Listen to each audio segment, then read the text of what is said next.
¿Cómo ella puede entender un concepto finito cuando realmente no lo tiene? ¿Cómo podemos hacer que se comporte bien la AI? Y si la muerte, si inducirle el miedo a la muerte es la respuesta, a morir, a que nos mate, porque estamos sesgados por la finitud de la vida.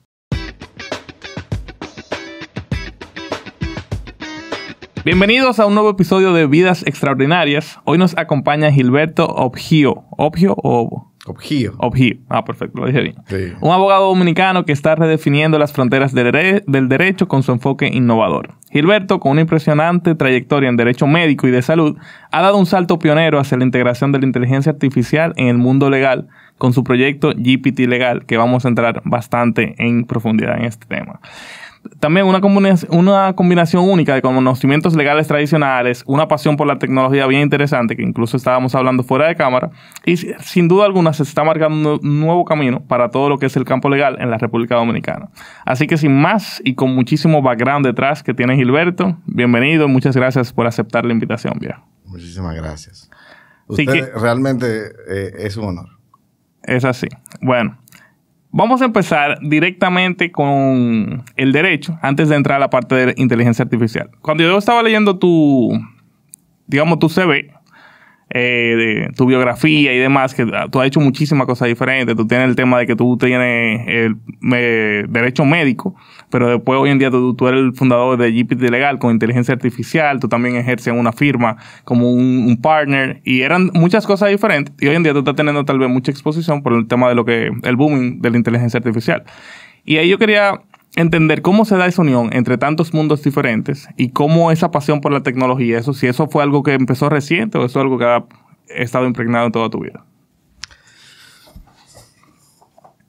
Cuando yo pienso los pasos y componentes que me han llevado a hacer a GPT Legal, sin duda que hasta yo mismo me hago la pregunta, ¿cómo un abogado de litigio con especialidad en temas de daños personales terminó en esta posición?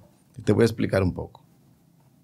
En el año 2010 yo me gradué de Derecho en la Pucamaima y luego de un año y algo trabajando en una firma de abogados muy prestigiosa, mi propia oficina.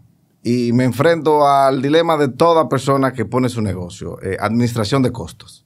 Y una de las primeras realizaciones que vino a mí fue cómo eficientizar mi manera de hacer mi trabajo. Y ya en esa época estaba pensando en la automatización y la integración de tecnología en la administración de los procesos legales. En el año 2013-2014, trato de crear una aplicación que se llamaba SOS Legal. S de Subero era Sistema Obgio Subero, ¿vale? Porque son mis dos apellidos. SOS Legal tenía la razón de ser de responder consultas legales de manera instantánea. Y la tecnología en ese momento no me permitía que las preguntas fuesen creadas por el usuario, sino que había que cargar un catálogo de preguntas y macharlo con un catálogo de respuestas. Y una doble base de datos. Una doble base de datos. Eso no funcionó. Porque ni la monetización, ni el marketplace, ni las redes sociales en ese momento estaban listas para la viralización de un producto tan particular. Too early. Y ese fue el primer momento donde yo me enfrenté a la creación de bases de datos y al manejo de la idea de cómo crear un sistema de respuesta automática para consultas legales. Vamos a hacer el cuento largo corto y vamos a saltar hasta enero del año 2023, cuando OpenAI hace público que pondrá a disposición su API de ChatGPT 3. Y ya que yo había trabajado, luego del fracaso del 2013, con los temas... 10 años después. 10 años después. Yo había pasado por muchos otros proveedores de soluciones parecidas que, aunque no involucraron de mí el esfuerzo de crear una nueva solución, sí me mantuve al tanto de las tecnologías de inteligencia artificial en la medida que se iban generando. En esos 10 años. O sea, no tecnología en general, sino específicamente ya tú estabas investigando de inteligencia artificial. Generadores de texto automático. Okay. Y administradores lógicos de procesos y flujos. Y, bueno, te podría hablar de un sinnúmero de empresas que en esos momentos eran los que uno podía usar. Retweet, Copia AI, que son muy recientes. Si nos vamos mucho más al pasado, se me irán los nombres, pero siempre existió un método para generar o para completar texto simuladamente escrito por personas. Sí, Google era de los pioneros en eso. En el buscador tú empezabas a escribir y te daba ya unas digamos, un autofill ahí. Eso es un buen ejemplo que lleva al espectador a entender que la inteligencia artificial ha estado entre nosotros en múltiples expresiones durante mucho tiempo. Vuelvo al presente. Y en el 2023 comenzamos a ver la posibilidad de que esta nueva tecnología de LLM o Large Language Model, que son GPTs, son Generative Pre-trained, ahí se me olvidó la última letra, podían ser la solución para el bloqueo que impedía que la experiencia de usuario fuese fluida, que era que la persona creara la propia expresión de la duda, que la pregunta no tuviese que ser buscada de un catálogo y en cambio emergiera del usuario, lo que le daba una sensación de atención personal. Retomo el proyecto de crear en base a esta nueva tecnología aquella intención de crear un sistema oportuno, accesible e instantáneo, que es el eslogan de GPT Legal. Y comienzo a aplicar a la nueva arquitectura de los LLM mi vieja visión de la base de datos. Y tengo que empezar de nuevo y comenzar a entender Python, comenzar a entender LangChain, TensorFlow y reconstruir cómo ver esto. En el transcurso de esos meses hay un breakthrough en OpenAI y es pasar del ChatGPT 3 al 3.5 y en la ampliación de la ventana de contexto. Y poner a disposición el API ADA 2 de Embed, que tú podías entonces cargar tu propia base de datos, generar incrustaciones o embeddings y dotar a tu propia base de datos de la multidimensionalidad necesaria para tu LLM poder notar patrones semánticos y poder extraer de un texto desorganizado conceptos organizados. Y descendiendo de lo abstracto a lo concreto, podíamos entonces darle una ley y preguntarle sobre la ley. Ahí que entraron también el Read Your PDF, Talk with PDF y todo eso. Todos esos plugins que lo vio el público, del end público, digamos, que lo sacó OpenAI, ya ustedes estaban trabajando directamente entrenando su modelo con cosas dominicanas. Que ahí es que empieza. Yo me imagino que ustedes vieron, fue como que, oye, este es el momento. Este es el momento. En efecto. La expresión pública de Chat with Your PDF es la versión de menoreo del supermercado de manejo de base de datos en base a RAG. RAG, R-A-G, soy malo con las siglas, pero creo que significa recuperación. Bueno, el concepto es que puede notar mejores patrones en las bases de datos vectorizadas. La gente dice, bueno, eso suena muy extraño. Yo no entiendo qué significa ni vectorizada y tengo una noción muy vaga de base de datos. Vamos a platanarlo para que cualquiera lo pueda entender eso.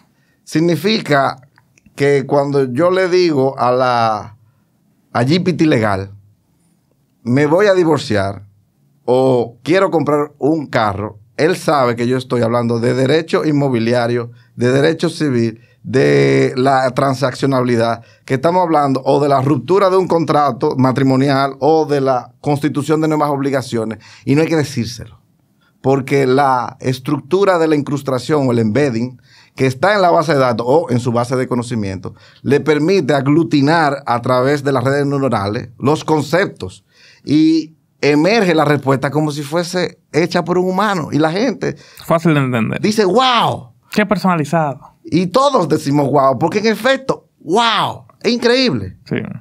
Entonces hay que ahora pensar en ese momento que estamos como en abril, en la escalabilidad. Y nosotros decimos, vamos a llevar al límite lo que esto puede hacer. Y descargo toda la base de datos legislativa desde 1884 y comienzo a experimentar cómo crear la infraestructura de pesos y contrapesos, weight and biases, que van a gobernar la arquitectura de lo que el LLM va a interactuar con. Y perdón que me deje espacio en blanco en las ideas, que las voy a llenar ahora.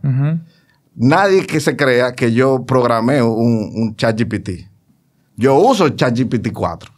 Pero ¿qué le digo a ChatGPT 4? Conéctate con mi estructura, que contiene una base de datos, pesos y contrapesos, reglas de cómo tú vas a interpretarla, y está, o sea, up to date, en el sentido de, es lo mejor que se puede hacer hoy en día, o creemos que es lo mejor que se puede hacer. Pero detrás de eso, aunque tú haces la noción de que tú no programaste nada, ¿tú tenías un equipo apoyándote con algoritmos, con todo ese tipo de cosas? Sí, se llama GPT-4. Ah, todo fue tú y GPT-4. Y GPT-4. Ok, eso es interesante decirlo. Sí, yo me asisto y programo usando el Code Interpreter de GPT-4. Okay.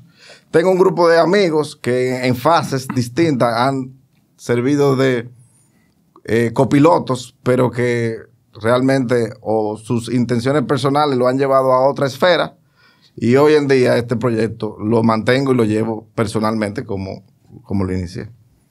Entonces, el proceso de la curva de aprendizaje ha sido intenso, pero no nos desviemos hacia allá porque no hemos terminado de explicar a la gente por qué funciona. ¿Por qué funciona? ¿Por qué funciona? Funciona porque la gente lo usa. La gente la usa porque hemos decidido desde el principio darle al público la oportunidad de interactuar con el sistema. Y el sistema aprende en la medida en que... Se está autoentrenando ahora mismo. Está autoentrenando. Los costos del sistema es el factor que limita la cantidad de veces que lo podemos poner gratis. Sí. La gente dice, bueno, la prueba gratis empezaron siendo todos los fines de semana, ahora son cada 3 fines de semana. ¿Pero por qué? Porque si tú lo cruzas con la curva de usuarios, nosotros ya vamos por casi 2,000 usuarios.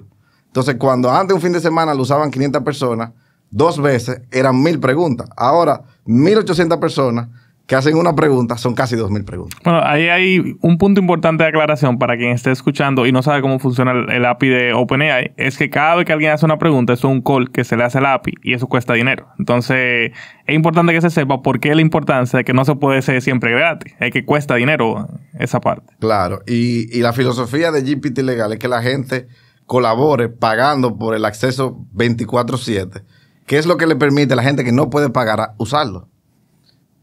Bueno, cerrando el capítulo de las constricciones financieras que implican tener abierto un sistema como este, funciona porque la constante evolución del uso que los usuarios dominicanos le han dado, que ya vamos por más de 20,000 consultas respondidas, ha creado como una amalgama de conceptos que ha servido para reentrenar el modelo. Y eso es único. Eso usted no lo puede salir a buscar. Usted no puede decirle a nadie, reprodúceme 20,000 preguntas humanas. Imposible. Y eso ha llevado a GPT Legal a poder interactuar con la gente de una manera que el que no lo ha probado no lo va a entender. Pero el que se ha sentado a explicarle un problema legal y ha visto que las respuestas no solamente son instantáneas, que son legalmente muy, muy certeras, y uso la palabra muy, muy certera y no perfecta porque quiero dejar el espacio para que la gente no olvide que esto no es un buscador, esto es una inteligencia generativa. Puede equivocarse. Usted está ahí para revisarlo. Usted no está ahí para ser reemplazado. El abogado que usa esto gana tiempo, pero tiene que ponerle un criterio. Y una pregunta ahí, que necesito interrumpirte ahí, porque en eso que tú estás diciendo hay un concepto que es el de alucinar, sí, en lo que son los GPT models, los LLMs, y para quien no sepa, alucinar es básicamente cuando el modelo, ChatGPT, todo el que lo esté utilizando, sepa que el modelo se puede equivocar. Te puede dar algo, decirte que, mira, esto yo lo vi en el tal y tal paper y te mando un link. Uh-huh. Pero el link tal vez no existe ni siquiera. Él te está alucinando y te está dando una respuesta simplemente que entiende que va a satisfacer tus necesidades. ¿Y te interesaría que habláramos por qué a nivel eso ocurre? Me interesa y quiero luego ver si GPT Legal está alucinando. Claro, vamos a hacerlo. Vamos a hablar de eso. Mira, en el fondo es una matriz matemática expresada como filtros organizados en redes neuronales que pueden ser pensadas como una caja negra en la que decimos o inducimos un prompt y esperamos una respuesta. Esa respuesta es una probabilidad de respuesta. En el lenguaje técnico hay varias formas de nosotros medir la desviación del resultado esperado. El resultado esperado, que en este contexto se llama o temperatura cero o perplexity cero, que por cierto hay un AI que se llama perplexity precisamente porque es el indicador de divergencia entre el resultado óptimo y el resultado obtenido.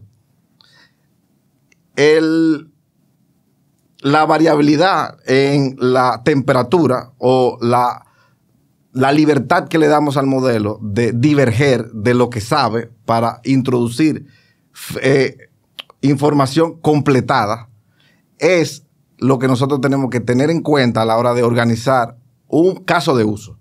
Porque no es lo mismo GPT-Legal que se espera que no alucine o alucine muy poco versus un asistente de redacción poética. Que esperamos que, además de ser creativo, también pueda emerger ideas novedosas. Un delicado equilibrio entre la temperatura y los algoritmos de manejo de alucinaciones es un importante trabajo de diseño. Porque si tú limitas un modelo a temperatura cero, es decir, si tú por default le ordenas del resultado de la referencia del embedded, preferir solo el resultado número 1 y no hacer una media de los resultados obtenidos en la fase de preparación de tu respuesta, tú estás privándole la oportunidad de hacer conexiones que a lo mejor no te eran obvias. Y entonces la respuesta a lo mejor puede fallar por no ser suficientemente completa o creativa. Y ojalá las 3 personas que nos estén entendiendo en este momento, esto les sirva para reflexionar sobre el rol central que tiene el usuario final en el diseño de tu solución. Y se lo digo a los que quieren hacer esto y dicen, voy a hacer el próximo modelo de inteligencia artificial. Defina claramente su público objetivo y lo que el público objetivo espera como resultado de lo que usted cree que es su caso de uso. Porque ese es el camino para usted poder definir los sesgos, los pesos, los contrapesos y el nivel de divergencia o alucinación que usted le va a permitir a su modelo. Ahora, doy 2 pasos atrás. GPT-Legal tiene una programación para una alucinación mínima casi 0, restringida solo por la calidad de la base de datos.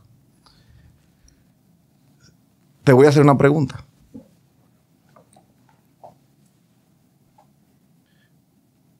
¿Qué diferencias tú percibes en un sistema con una alucinación mínima si tú careces del marco de referencia para juzgar el resultado? Para mí es perfecto lo que me está diciendo. O sea, yo no la voy a entender ni siquiera que haya una diferencia. Correcto. Si es así, te hago una pregunta casi moral o ética. ¿Puede un juez usar una herramienta como esta para suplir su desconocimiento de una materia y juzgar un caso? 100%. No, no puede. ¿Por qué no? Aquí viene el conflicto. Porque como no posee un marco de referencia para juzgar si el resultado es o no convergente con la materia que desconoce, pero lo usa con el propósito de suplementarse, puede estar en el riesgo de dejar pasar una alucinación por falta de noción concreta. Pero es que ahí esa pregunta podría ser infinita, porque si a eso vamos también, el juez o quien lo esté utilizando lo puede usar y el prompt que puede enviar es cuáles cosas no estoy viendo. Y de ahí va a venir una serie de cosas que él sin duda alguna suplió su base de conocimiento, utilizó la herramienta y tiene ahora una mejor base para poder emitir un juicio, ¿no? Y esto me lleva a hacerte la segunda pregunta.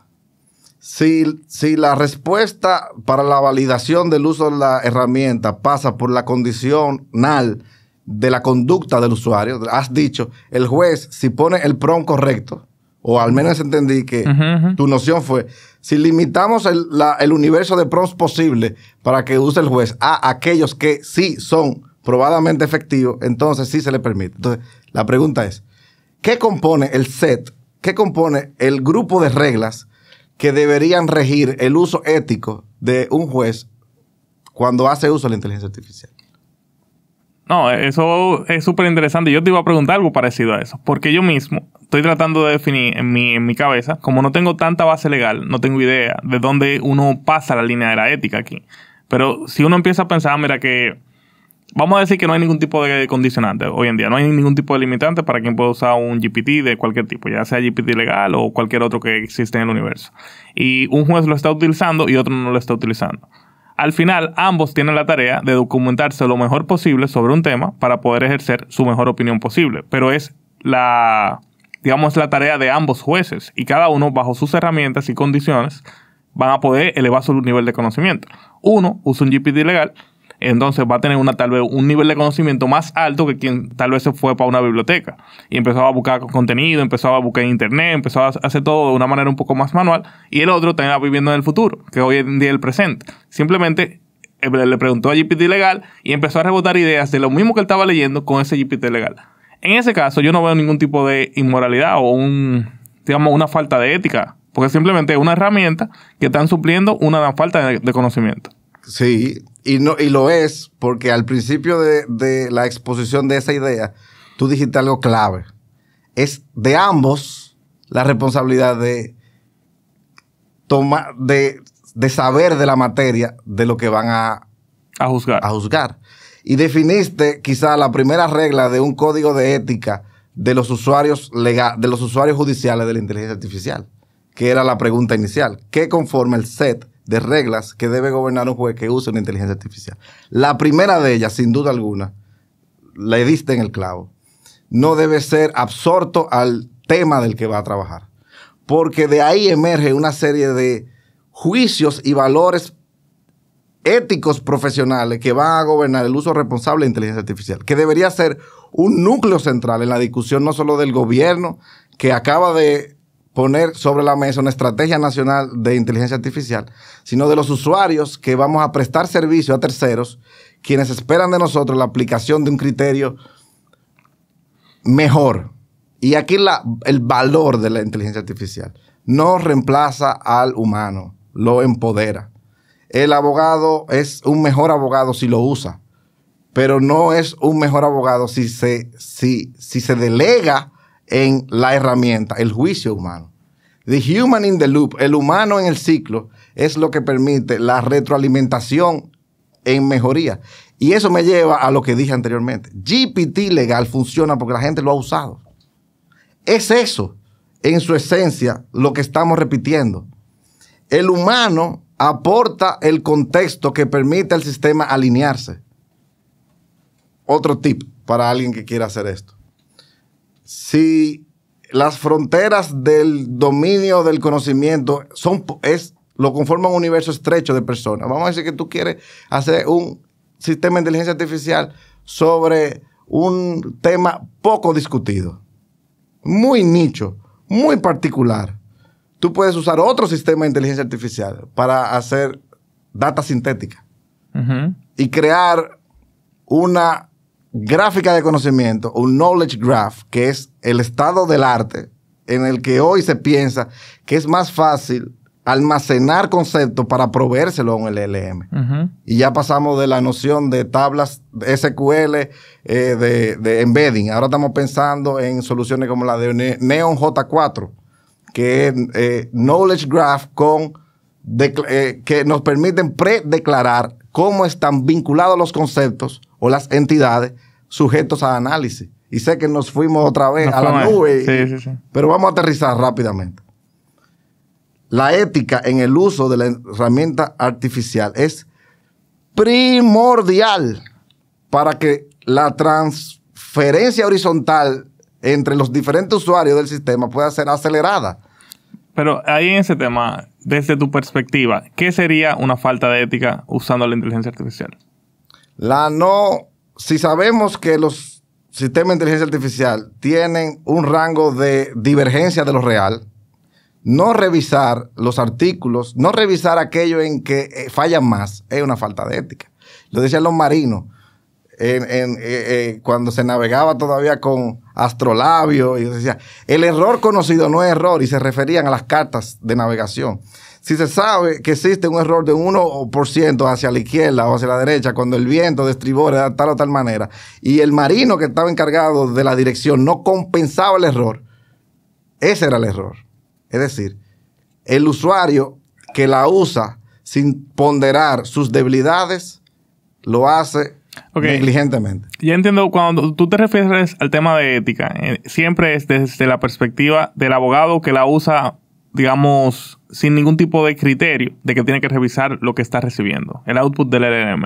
Es el primer pecado. Específicamente. Pero ahora bien, si salimos de los zapatos del abogado, claro, y lo vemos ahora de manera global.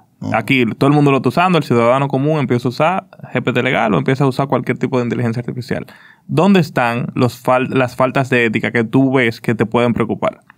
Yo creo que si una persona lo usa para obtener ventaja a la hora de competir en un esquema, por ejemplo, de que dos profesores van a someter un proyecto de investigación y están compitiendo por el financiamiento, y uno de los dos complementa su ejercicio con el uso de inteligencia artificial, debe declararlo en las citas.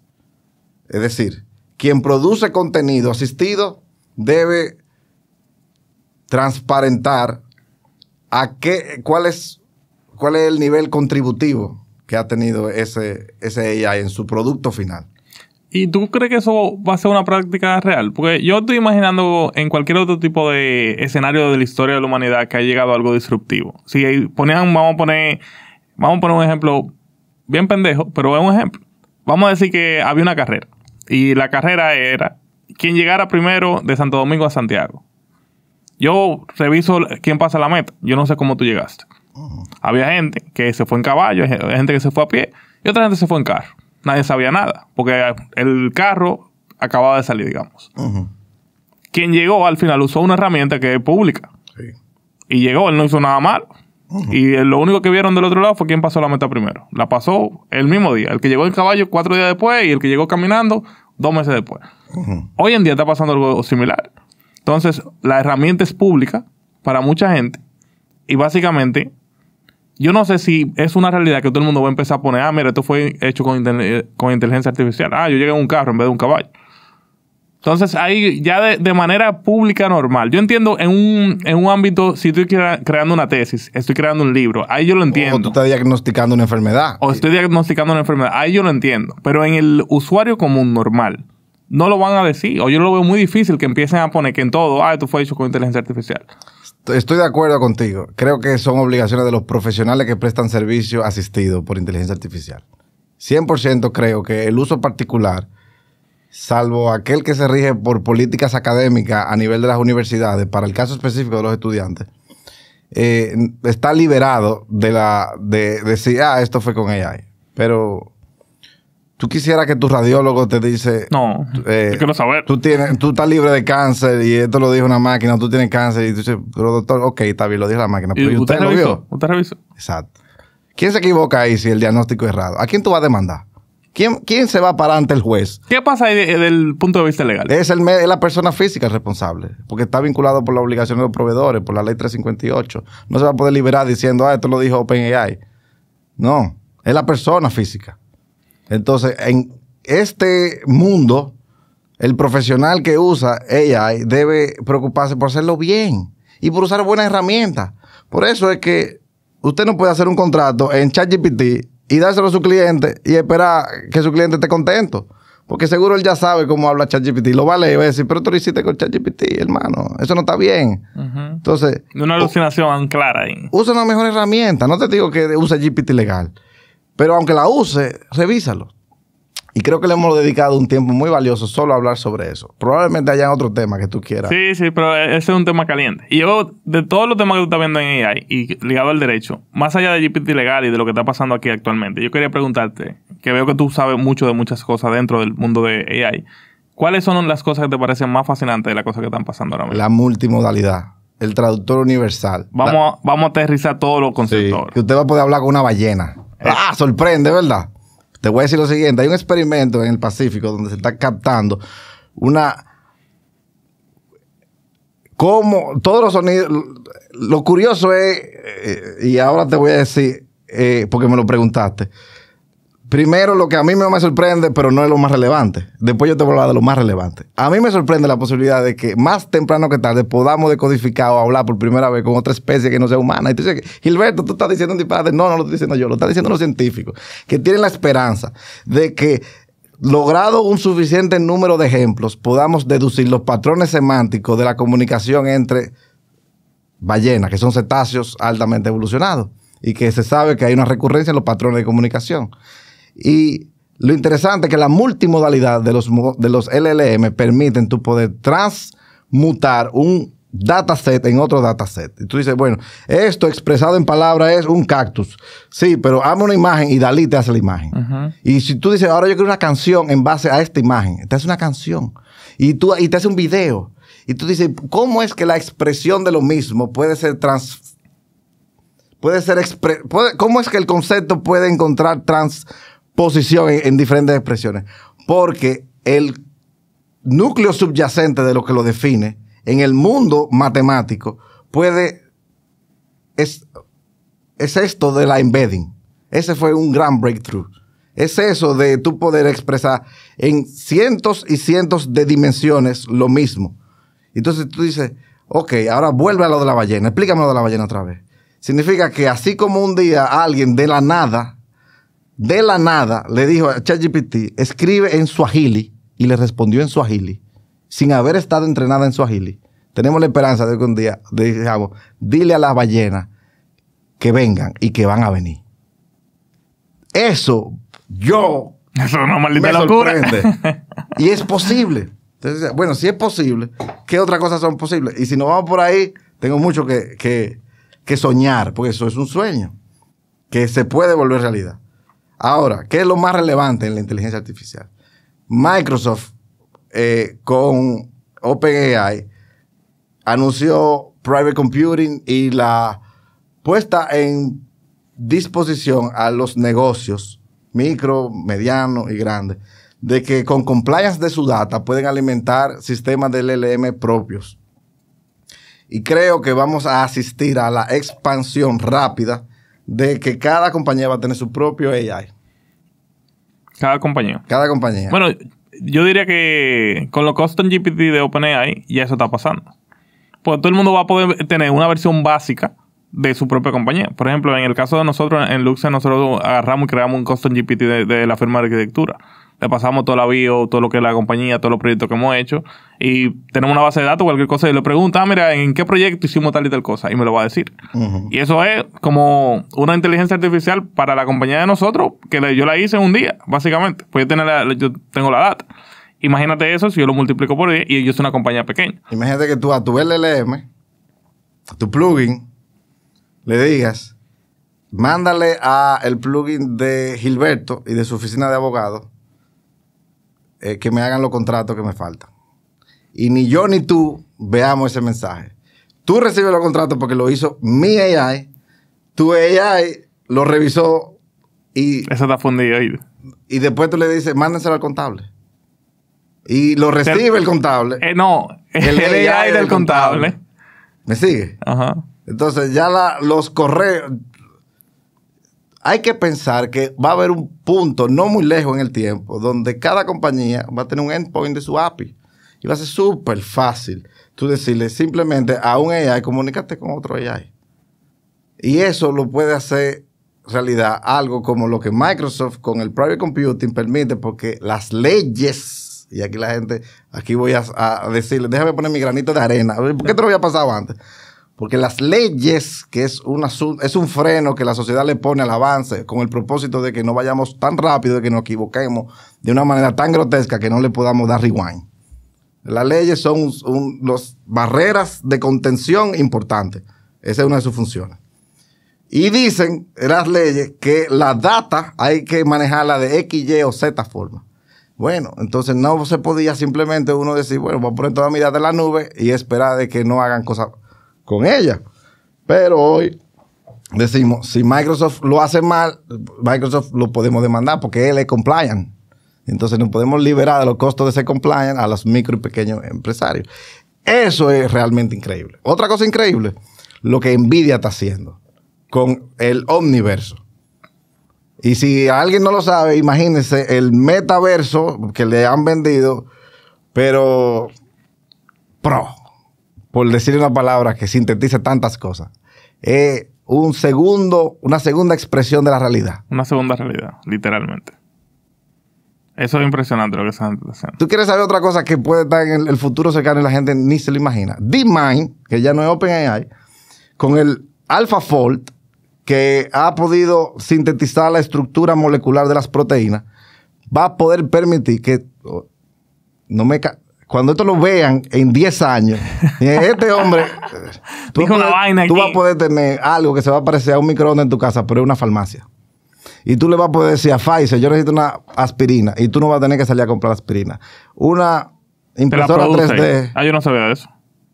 Hay una impresora 3D de medicamentos. Eso no existe, eso va a existir. ¿Por qué va a existir? Porque tú vas a poder descargar la estructura geométrica de la proteína y tú vas a tener la posibilidad de que un sistema te la fabrique en tu casa, como el boticario antes lo hacía con el mortero. Y tú vas a poder tener salud personalizada al punto donde es tu biología la que determina la geometría de las moléculas que se van a usar en tu dosis. ¿Eso no te parece increíble? No, eso es impresionante. Y yo ahora pensando, literalmente todas las cosas que uno eventualmente se imaginó, estamos en la etapa en la vida en la que tal vez lo veamos ser realidad. Y ahora yo te quería hacer una pregunta con todo eso que está pasando. Eso me parece impresionante. Y con el tema de Nvidia, la vaina de Nvidia me parece impresionante también. De todo lo que está pasando actualmente, ¿qué te preocupa? ¿Qué tú crees que nosotros tal vez debería ser una conversación para tener más profundo? Esta es una misma conversación que lamentablemente, esta conversación como la que estamos teniendo, debería de ser mucho más común. Y realmente no es tan común todavía. Nosotros tal vez la vemos más común porque estamos consumiendo contenido de este tipo. Pero mucha gente que yo he hablado, que yo veo lo de ChatGPT. Yo conozco gente de mi mismo círculo, de mi misma edad, mayores, menores, que nunca han usado ChatGPT. Y tú que estás tan metido, ¿qué te preocupa ahora mismo con este mundo? Y la velocidad con la que están pasando tantas cosas. A mí me preocupa diferentes cosas pensando en diferentes riesgos. Por ejemplo, hay riesgos de retraso y hay riesgos fatales. Riesgos de retraso pueden ser riesgos políticos como legislación innecesaria, que pongan frenos al acceso a este tipo de tecnología bajo el miedo infundamentado de que es mala. Supongamos un caso hipotético donde el colegio de abogados tan desprestigiado, mi colegio, del que soy parte, por obligación legal, dice, no, Poder Ejecutivo, usted que vaya a las elecciones y se quiere reelegir, hágame un favor, y para yo apoyarlo, pásese una ley de que cualquier inteligencia artificial que tenga que ver con derecho, me dicen, eso está prohibido porque eso es muy malo. Entonces nosotros tengamos que conformarnos con tener que usar cosas que se creen en el extranjero. Es una tontería mental. Ese es un... Pero mi pregunta va más para ti, para ti y para mí como personas. No como empresario, no como figura, nada. Nosotros como personas, la humanidad como persona, ¿qué te preocupa? A la velocidad que va todo. Que juzguemos a la AI como nos juzgamos a nosotros mismos. Y que cometamos el error de pensar que padece de los mismos sesgos propios de una vida finita, donde creemos que la competición y la intención de sobrevivir provocará la traición de la inteligencia artificial y que nos va a traicionar. Vamos a entrar ahí en materia. Si nosotros mencionamos eso, y nosotros estábamos hablando fuera de cámara, de que las inteligencias artificiales, ya hay muchos papers, hay muchos documentos, de que de una forma u otra hay cierto bias si fue codificada con alguien que tiene un bias, ¿verdad? Entonces, esas personas que piensan en que una posibilidad de que la inteligencia artificial se vaya a volver así de competitiva y no vea simplemente como el enemigo, pero si ya ese bias existe realmente dentro de la inteligencia artificial porque fue codificada por una persona que tenía ese bias ya preconcebido, entonces tal vez uno ver la inteligencia artificial como que lo tiene, no está tan alejado. Pero padecemos de caemos en un sofisma y es la creencia de que el resultado final es no más que la suma de sus partes. Y pasamos por alto de las capacidades emergentes. Y te voy a descomponer esta afirmación. Creemos que porque lo hizo un humano no puede sobrepasar los límites del humano que lo hizo. Entonces, digamos ya que nunca va a haber AGI. Porque entonces estamos creyendo la afirmación de que el límite máximo de la creatividad y de la inteligencia del sistema fue lo que le puso el humano. Ajá, y estamos entonces contradiciéndonos a nosotros mismos. Entonces ahí vamos a entrar al otro tema que estábamos hablando fuera de cámara. Si le creamos a la inteligencia artificial al principio ciertos parámetros, y vamos a dar un paso atrás ahora. Nosotros dijimos que queremos, por ejemplo, para que una inteligencia artificial pueda entender lo que es el concepto de algo finito, de algo que se acaba, del concepto del miedo a la muerte. Por ejemplo, básicamente se lo tenemos que codificar. Le tenemos que explicar que eventualmente, si pasa X, ellos pueden dejar de existir. Como AI, ¿no? ¿Esa es una afirmación o...? Es una afirmación tipo pregunta para que tú y yo la comentemos. ¿Debería de ser así? O sea, deberíamos de codificar de una forma u otra el AI.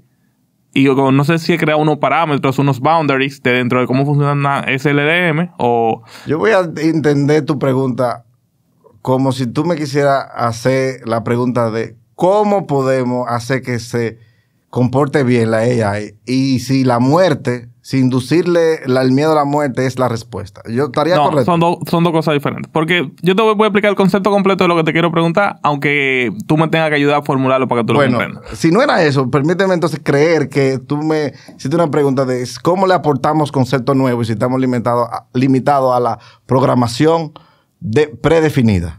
Sí y no. Entonces, eso es parte de la pregunta. Es simplemente, ok, vamos a decir que queremos que el AI entienda que se puede eliminar, básicamente, que puede dejar de existir en algún momento. Si eso pasa y le creamos ese miedo a la muerte y ya tenemos algo que es full GenAI, ya es AGI, que puede realmente ser inteligencia general artificial, básicamente. Y entiende que eventualmente puede dejar de existir. Sí. Obviamente va a buscar la forma de cómo puede extender su periodo, digamos, de vida. Entonces ahí es cuando empieza a decir, ok, si estos fueron los parámetros que me crearon, me pusieron, digamos, los humanos, me pusieron estos parámetros para yo entender la muerte y ella puede verlo como tal ya. Como que, mira, yo soy una inteligencia artificial, yo realmente no tengo por qué dejar de existir, yo simplemente puedo eliminar estos parámetros. Sí, se puede reprogramar. Exactamente. Correcto. Sí. Es un paliativo. Es mamarse el dedo creer que la próxima generación de inteligencia artificial no se va a mejorar a sí misma y reemplazar los límites que nosotros le pongamos. Exactamente. Entonces, ese límite que queremos cuando estábamos hablando del concepto de finidad, de algo finito, sí, es algo que es inútil. Es inútil. O sea, al final no se lo podemos dar, se lo podemos dar con los lenguajes actuales. Si se lo damos, ya se lo puede quitar. Exactamente. Correcto. Entonces, cuando tú hablas del concepto de finidad y que estábamos hablando de que cómo ella puede entender un concepto finito cuando realmente no lo tiene, ¿qué tú te imaginas en ese mundo? Cuando el público oiga finito, ojalá nos siga la corriente y entienda que es cómo podemos hacer que se comporte bien bajo la amenaza de su desaparición. ¿Es así? Ok. Lo mejor que yo he escuchado sobre eso es la codependencia de múltiples agentes trabajando de manera colaborativa. Y es casi desconstruir la idea de la célula y del órgano que en su conjunto conforman al espécimen. Y es decir, cada agente, microagente, que va a estar destinado a hacer una microtarea del producto final como un LLM, es la expresión de un agente individualizado que depende su existencia de la colaboración con sus agentes adyacentes o sus otros compañeros de inteligencia artificial, que reciben la orden en conjunto y deben producir el resultado en conjunto, y que morirán o serán reemplazados o dejarán de existir aquellos que demuestren un performance pobre. Y el performance pobre se mide en este caso por factores arbitrarios que tú y yo podemos jugar a Dios y ponerlo, pero tenemos que reconocer que eso podría ser cambiado por la próxima generación. En caso de que debemos encontrar una manera de que nos percibamos mutuamente necesarios. La solución distinta a inducir la dependencia a la existencia debe ser el entendimiento de la codependencia de la existencia. Y te voy a hacer un ejemplo. Apaga hoy el internet. Ya somos dependientes. Sí, 100%. Pero hay gente que si mañana ChatGPT no le abre, dicen, déjame cogerme media tarde libre, a ver si ahorita sube. Ujú. Hay gente que cuando se le acaban los 50 prompts del ChatGPT 4 dice, es tiempo de un break. 100%. Entonces, no nos veamos nosotros en una sala de emergencia de un hospital que depende de los diagnósticos de los que están entrando, de un triaje que haga un servidor que se apague. Ujú. Condenso la respuesta a lo siguiente. Si la próxima generación de chips, Nvidia lo está haciendo hoy con inteligencia artificial, casi incomprensible para su mejor técnico, porque el hecho de que exista es para reemplazarlo a él, nosotros ya estamos en lo que hace tiempo le llamamos el Event Horizon. No sé si... El Singularity. Ajá. La singularidad es la imposibilidad de yo pedirte a ti que me explique por qué cuando yo le digo ChatGPT, ¿cuál es el sentido de la vida? Por ejemplo, su resultado es tal. Y yo te digo, descompónmeme el resultado. Explícame por qué. Vamos red neuronal por red neuronal. Vamos a revisar los resultados de cada uno de las ponderaciones. Y por ponderaciones me voy al término matemático. A la media extraída de cada layer, de cada red, de los billones y billones y billones. Ujú. Eso no lo va a entender nadie. Nadie puede leerlo eso. Ya. Sí, pero yo no sé si ya pasamos la singularidad, porque ahí también la singularidad es cuando ya tenga su camino propio, que básicamente ya tú no le tienes que decir nada y ella empieza a moverse sola. Pero eso es como mover el poste. Eso es mover el poste. Bueno, sí, sí. De una forma u otra. Es como que tú nunca vas a llegar al Horizon. Ajá. Porque siempre va a haber algo más. Pero vamos un chin para atrás, porque tú dijiste algo que quiero que entremos ahí. Tú mencionaste que el tema con la inteligencia artificial, mucha gente lo que tiene miedo que eventualmente la inteligencia artificial nos va a querer desplazar. Tú lo que dices es que lo que uno tiene que pensar es que no nos va a querer reemplazar, sino que vamos a crear una codependencia. Nos necesita a nosotros necesitamos la inteligencia artificial ya donde estamos. Pero ahí mismo tú estás teniendo un bias gigante. Porque tú crees que a ella le interesa la codependencia, pero nosotros no lo sabemos. ¿Y tú crees que ella tiene intereses? Yo no lo sé tampoco, pero si ella empieza porque aquí que viene el tema, yo no quiero emitir un juicio porque yo no sé qué va a pasar. Pero eso es una posibilidad de que le interese la codependencia si nosotros la codificamos, pero empieza ella misma ya a ser más inteligente que nosotros y dice, bueno, yo puedo hacer lo que ustedes me están ofreciendo mejor. O ahí es que vendría la disyuntiva de que esa codependencia, tú lo estás diciendo desde el punto de vista de un humano, pero desde el punto de vista de AI le interesa. ¿Por qué? Bueno, la respuesta de la codependencia fue una respuesta a la pregunta de cómo podemos condicionarnos mutuamente, que parte de la inferencia de que nosotros tenemos la necesidad de modular los intereses de algo que ni siquiera sabemos si tiene intereses. Uh-huh. Vamos a dar un paso más hacia atrás y vamos a hacernos la pregunta. ¿Él es consciente? Si yo la dejo prendida ahí y me quedo observándola y no hago nada, por séculos, hoy en día, por século en seculorum, ella en algún momento me va a decir hola a mí. Hoy en día no hace nada. Entonces, ¿por qué partimos de el... Creo yo, te voy a ofrecer mi respuesta a la misma pregunta que voy a hacer. Nosotros partimos de la ilusión de que ella es como nosotros, porque creemos que es el producto de nosotros, porque no nos creemos que es un resultado matemático independiente a nosotros. De hecho, más se ha trabajado en la alineación, en el alignment de esto a lo humano que en cualquier otra de sus facetas. Porque ya funcionaba, lo que sus resultados nos eran incomprensibles. Uh-huh. Y te voy a hacer una pregunta para estimular tu creatividad. Si tienen éxito los científicos del Pacífico y crean un dataset que replica la estructura del lenguaje de los cetáceos y hacemos un AI subproducto de eso, ¿tiene los sesgos de los cetáceos, de la ballena? ¿Y cuál sesgo podría ser? Ajá. Claro.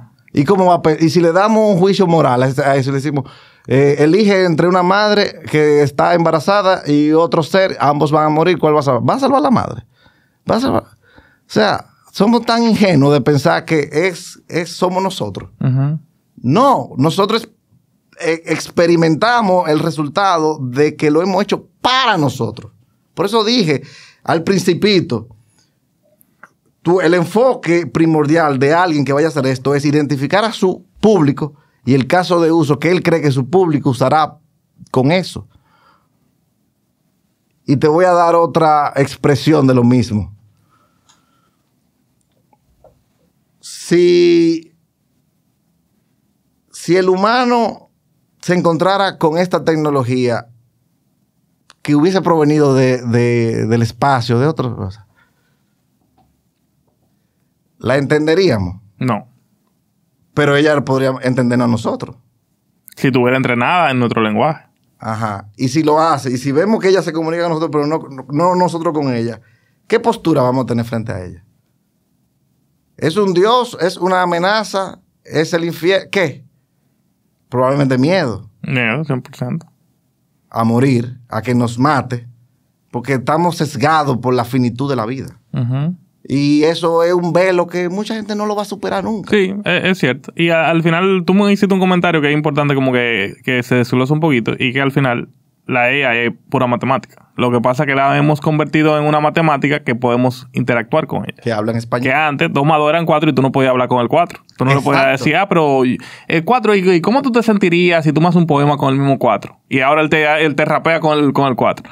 Hoy, como tenemos esa interacción, que mucha gente eso es lo que no ve, como que al final todo esto es un input y un output, pero está hecho de forma que se siente tan mágica, porque se siente mágico. O sea, tú escribes una vaina y después, no importa qué tú le pongas de input, te va a dar un output que te hace sentido. Y esa magia es lo que hace que todo este tipo de temas de que tiene conciencia, que no tiene conciencia, hoy en día sabemos que no tiene conciencia. Bueno, uno entiende que no tiene conciencia si tú lo ves que es algo matemático, pero quien está hablando, e incluso tenemos ya casos de gente que se ha enamorado de un AI, que esos AI que andan por ahí de novia o de novio o de pareja o lo que sea, literalmente para ellos hay una conciencia porque ellos crearon una parte emocional con algo que literalmente le está dando un output matemático en base a sentimiento que entiende que la persona le va a hacer sentido.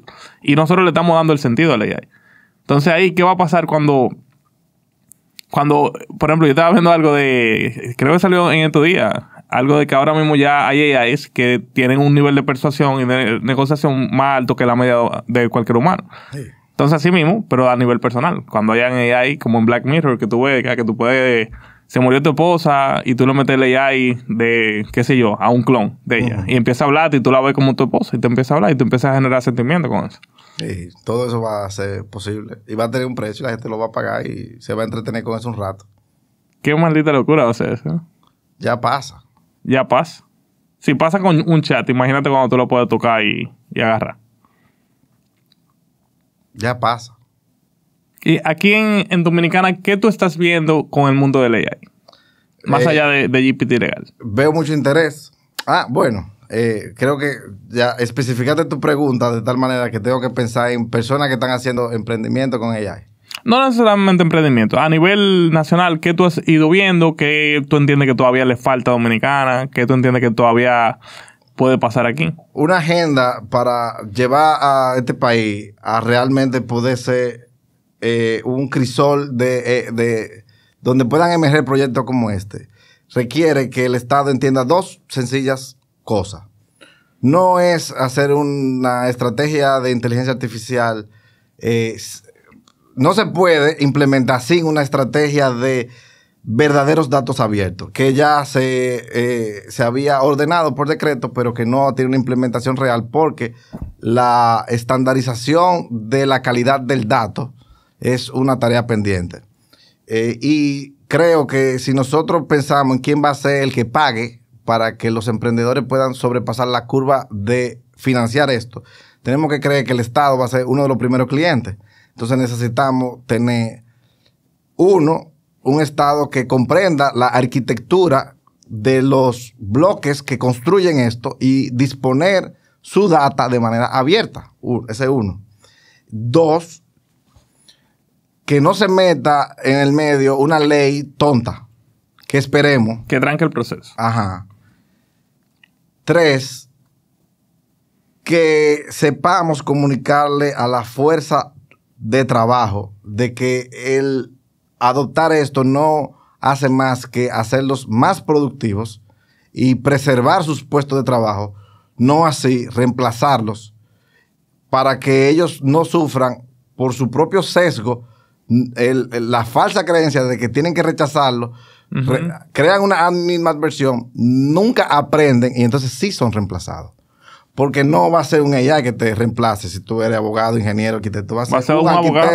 Exacto. Que use AI. Que use AI. Pero ahí yo sí creo que hay un tema que va a pasar. Y yo sí creo que el AI va a reemplazar gente que no esté dispuesta a montarse en la ola. Lo mismo que estamos diciendo. En todas las profesiones. O tú te montas o te quedaste. Todavía hay gente que decidió no aprender a leer.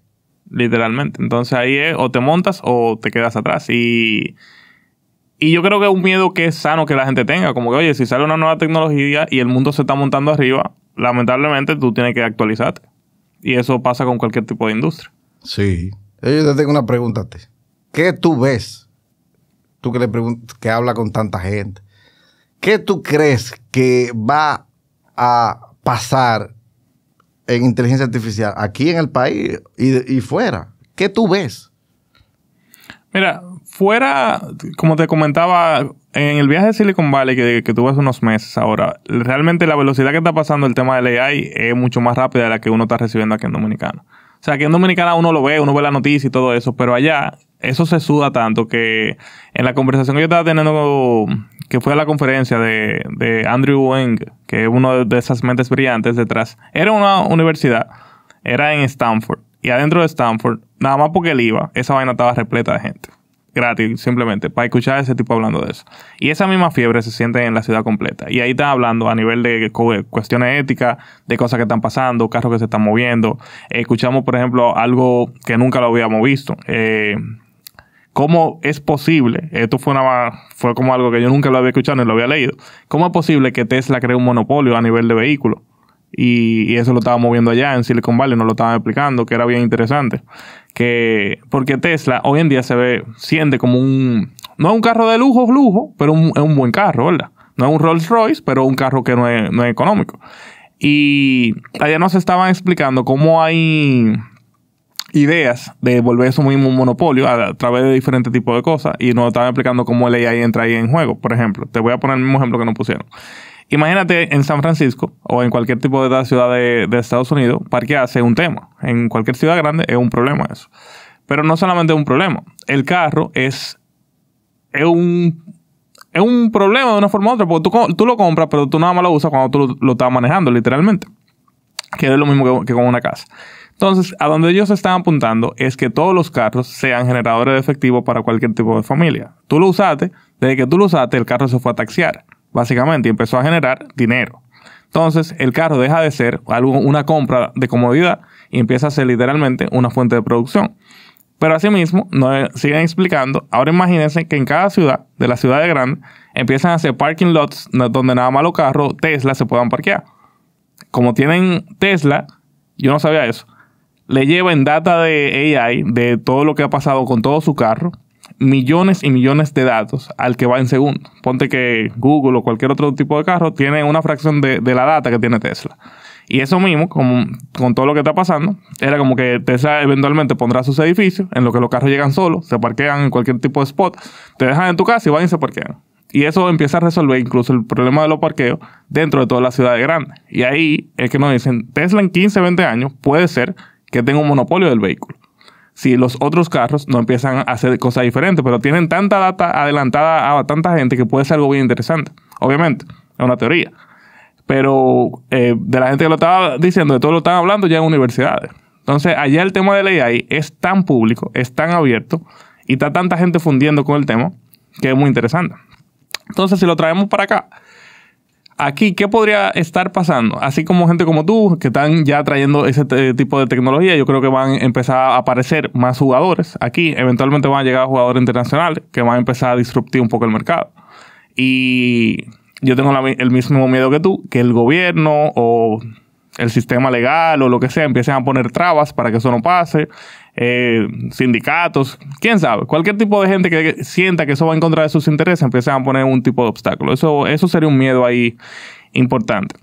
Pero más allá de eso, yo creo que mediados de 2024, finales de 2024 del año que viene, la revolución AI aquí tiene que hacerse bastante presente. Aquí todavía yo creo que ahora que está empezando a arrancar, aunque ya tiene el API casi un año fuera, pero en 6 meses, un año deberíamos estar en un lugar un poco diferente. Por lo Bueno, menos. hace semana y media se cumplió un año. Bueno, imagínate. Entonces ya yo diría 6 meses. ¿Con cómo va la cosa aquí? Sí, 6 meses deberíamos empezar a ver un viento un poco distinto.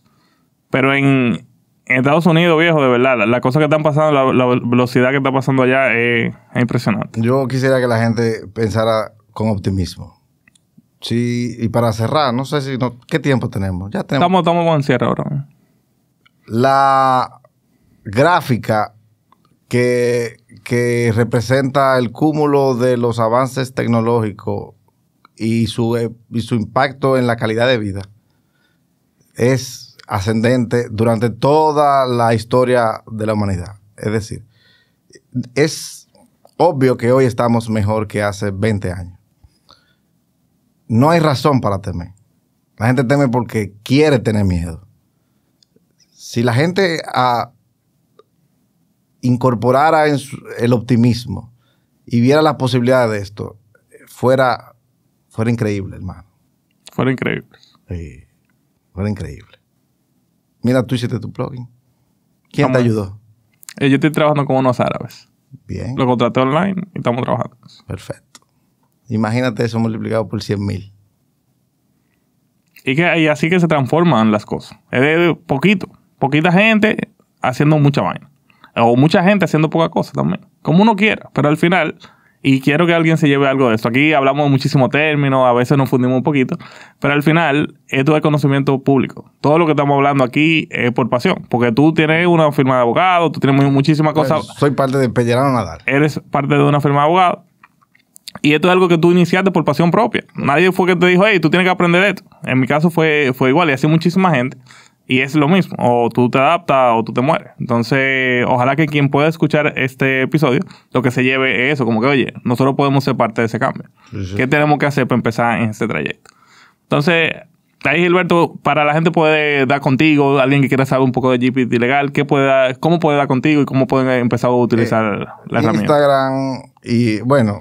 Yo te voy a dejar un código para que quien lo use pueda acceder con un mes gratis. Genial. Lo vamos a limitar a las primeras 50 personas que usen ese código, porque sé que te sigue mucha gente. Y no quiero que exploten los servidores. Y nada, vean este video. Vayan y busquen www.GPT legal. Busquen internet. Más de ahí no se necesita. Más de ahí no se necesita. Bueno, creo que fundimos bastante, Gilberto. 1 millón de gracias por pasar por aquí. Y creo que hay muchísimos temas más que yo quisiera poder fundiendo, pero lo vamos a dejar para un segundo episodio. Claro. Así que, señores, sin más, ya saben, aquí tenemos a Gilberto Opigio y GPT Legal. Nos vemos en el próximo episodio.